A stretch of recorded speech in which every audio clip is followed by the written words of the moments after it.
বিদঙ্গ.com তোমাদের স্বাগত। আমি নীলাঞ্জন, তোমাদের ম্যাথসের টিচার। তো আজকে যে অঙ্কটা আমরা করতে যাব সেটা দেখো স্ক্রিনে দেওয়া আছে। যদি px equal to an x to the power n plus an minus one x to the power n minus one plus dot dot dot up to a1x plus a0 হয়, যেখানে n একটি অখণ্ড সংখ্যা। অখণ্ড সংখ্যা মানে কি? অখণ্ড সংখ্যা মানে হচ্ছে ইন্টিজার, যেটাকে ইংরেজিতে বলে ইন্টিজার।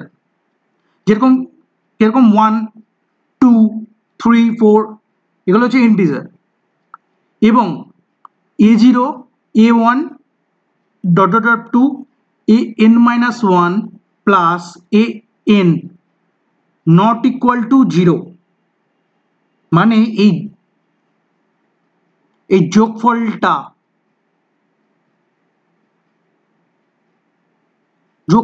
অ্যাকচুয়ালি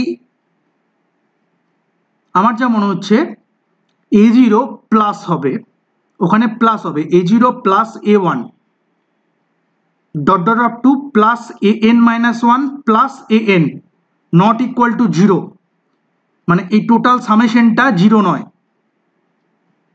ধ্রুবক। টোটাল যে যোগফল a0, a1, a2, a3, a4 করে an অবধি যদি আমরা যোগ করি তাহলে আমরা কোনো ধ্রুবক পাবো, যেটা 0 হবে না। মানে আইদার 1 হতে পারে, 2 হতে পারে, কনস্ট্যান্ট যাকে ইংরেজিতে বলে 1, 2, 3, 4 হতে পারে 1, 2, 3, 4, 5, 6 যে কোনো ভ্যালু নিতে পারে, বাট 0 হবে না। তবে p1 কত? এখানে 4টে অপশন দেওয়া আছে। তাহলে অঙ্কটা শুরু করা যাক। তাহলে অঙ্কতে কি দেওয়া আছে? px ইকুয়াল টু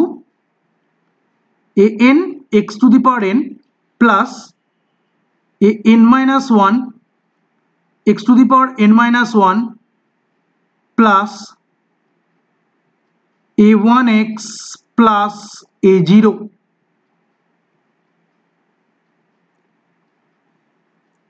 আচ্ছা, এখানে px যেটা সেটাকে বলে পলিনোমিয়াল ফাংশন বা বহুপদী রাশিমালা। আচ্ছা, এবার আমাকে কি চেয়েছে? p1 চেয়েছে। p1 তার মানে x এর জায়গায় আমি কত বসাবো? x এর জায়গায় আমি কত বসাবো? 1। x এর জায়গায় 1 বসিয়ে x ইকুয়াল টু 1 বসিয়ে পাই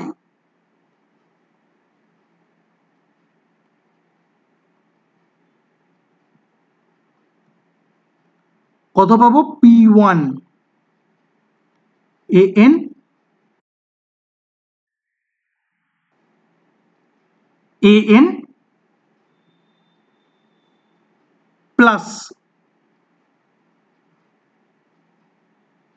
প্লাস বসানোর আগে এই স্টেপটা আমরা স্কিপ করব না, দেখাই। x এর জায়গায় যদি 1 বসাই তাহলে 1 to the power n plus an minus one 1 to the power n minus one plus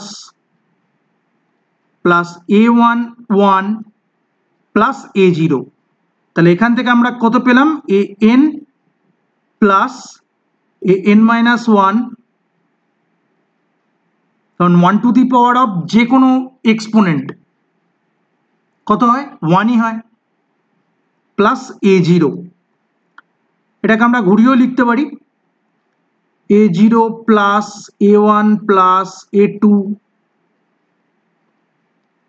plus an minus one plus an। তা এটাই হচ্ছে আমাদের p1। আচ্ছা, এইবার এইখান থেকে আমরা p1 পেয়ে গেলাম এবং ডেফিনেটলি অ্যান্সারটা হবে বি, অপশন বি। দেখো অপশন বিতে কি আছে? a0 plus a1 plus a2 plus dot dot to an minus one plus an, answer B. অতএব বি সঠিক উত্তর।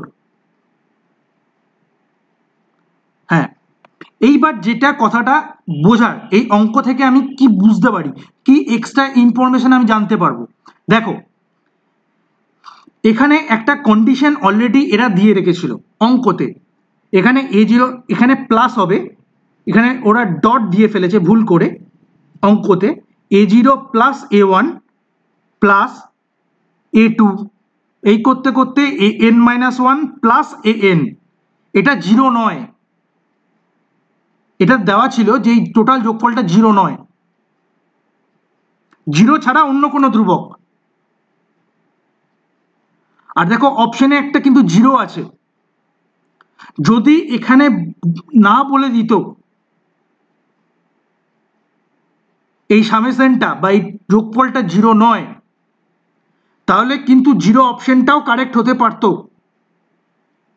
কিন্তু এখানে যেহেতু বলে দিয়েছে যে A0 plus A1 plus A2 plus an-1 plus an, এই টোটাল যোগফলটা 0 নয়, অন্য কোনো একটা ধ্রুবক যেটা আমাদের জানা নেই।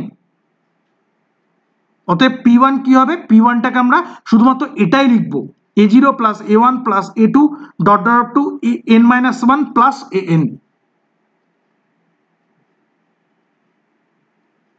অতএব অ্যান্সার কত হবে, অ্যান্সার হবে বি, বি হচ্ছে সঠিক উত্তর। বিদঙ্ক.com-এ এই সলিউশনটা দেখার জন্য আপনাদের ধন্যবাদ।